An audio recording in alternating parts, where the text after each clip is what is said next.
সার্বজনীন pension scheme.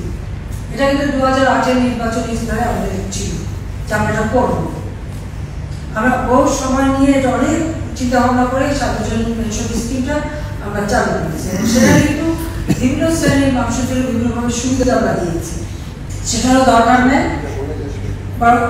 আমি যেটা সিদ্ধান্ত দিয়েছি যে বিশ্ববিদ্যালয়, স্বায়ত্তশাসিত প্রতিষ্ঠান এবং প্রজাতন্ত্রের সকল বেতনভোগী কর্মচারীদের ক্ষেত্রে সার্বজনীন পেনশন ব্যবস্থায় অংশগ্রহণের বাধ্যবাধকতা বাতিল করে দিয়েছি, একবারে বাতিল করে দিয়েছি।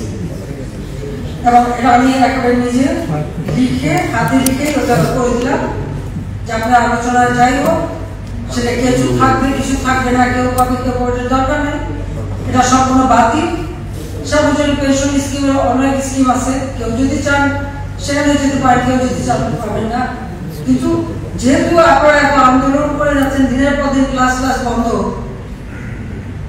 পরিস্থিতি সকলের ভালোর জন্য, সেটা যদি পছন্দ না হয়, দুর্ভাগ্যের বিষয় হলো এটা আমাদের বক্তব্য ছিল শুরু হবে 2025 থেকে।